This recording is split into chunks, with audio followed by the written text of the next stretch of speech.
होती है तो 5 लकारों में हम देख रहे थे, लकार 2 हो गई अभी तक। नंबर 1 हुई थी लट लकार, और लट लकार का मतलब होता है जिस लकार के सूत्र में जो तीता अंति वाला सूत्र लगा, जिसमें तीता अंति सीखा था, आमी आमा लगा हो, समझ लेना वो सारे शब्द लट लकार के माने जाते हैं।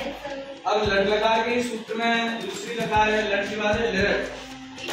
तो लट लकार का मतलब होता है कि लट लकार का जो सूत्र है ना तीता अंति वाला, उसी सूत्र में अगर हम इससे लगा दें तो उससे दूसरी लकार का सूत्र बन जाता है।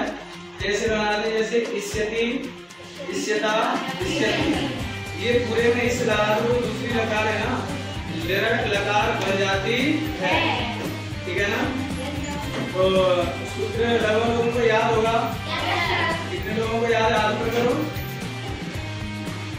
आता है कितने लोगों को, ठीक है कर लो। तो सूत्र अभी आपको सुनाते हैं, सुनाइए लट लकार का सूत्र।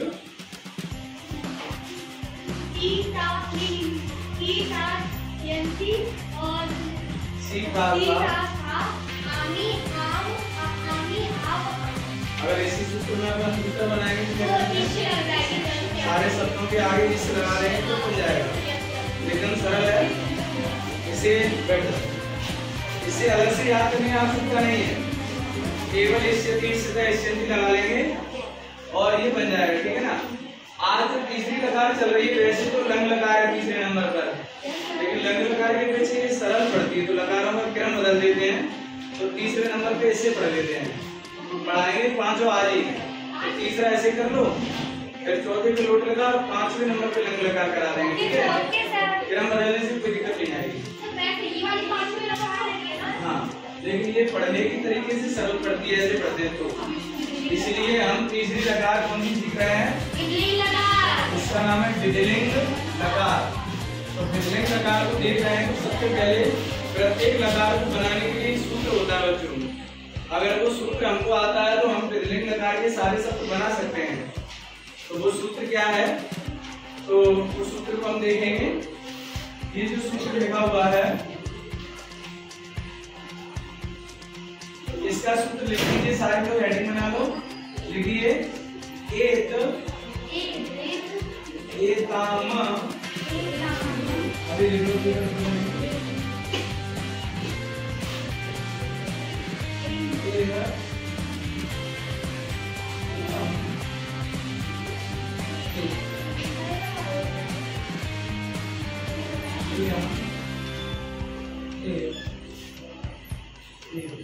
जैसा हम देख रहे हैं इस पूरे सूत्र में एक अक्षर आया है, तो कैसे पढ़ते हैं एक बार सुनेंगे, बोलेंगे बीच में। देखा है एत एताम एयुह एह एतम एत एयम एव एम, ठीक है। ऐसे चार को एक बार बोलूंगा उसके बाद आप उच्चारण करेंगे, ठीक है। एत एताम एयुह एह एतम एत एयम एव एम एत एताम एयु एह एतम एत एयम एव एम एत एताम एयु एत एयम एव एम। इस तरह ये पूरा सूत्र याद हो जाता है, ठीक है ना। अब इस सूत्र को कैसे लगाएंगे, अपने धातु लेके बना लेते हैं। मान लीजिए हमने धातु ले ली पठ लिख बद हस गच्छ गम भू, ये जो धातुएं है ना इन्हें हिंदी में क्रिया कहा जाता है। संस्कृत में जिसको धातु बोलते हैं उसी चीज को हिंदी में क्या बोलते हैं, क्रिया। अंग्रेजी की बात करें तो जो बोलेंगे मेन वर्ब, यानी कि मुख्य क्रिया। जैसे इंग्लिश में होती रन रीड राइट स्पीक वगैरह, वैसे ही ये है पढ़ना लिखना बोलना हंसना जाना बोलना, ठीक है। अब एक सूत्र एक लेके धातु बना के देखते हैं। मान लीजिए हमने यहाँ धातु ले ली, भव धातु ले ली, मान लीजिए कौन सी धातु ले ली, भव। अब भव धातु में ये सूत्र लगाना चाहते हैं तो एत, तो ये ए क्या है, स्वर है, तो स्वर है इसलिए बीच में नहीं लिखेंगे बल्कि इसकी मात्रा लगा देंगे।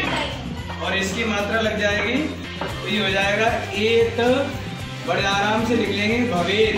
देखो लग गई ना, एत, ये लगा है एत, हो गया भवेत।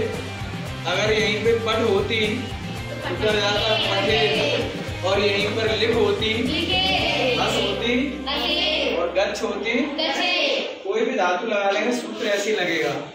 ऐसे भव धातु एक और अपने ले ली। अब भव में हम लगाना चाहते हैं एताम, लगा दीजिए एताम, बड़े आराम से बन गई भवेताम। अब एयू लगाना चाहते हैं तो भव धातु है और एयू लगा देंगे तो बच्चों बताइए क्या हो जाएगा, भवेयू।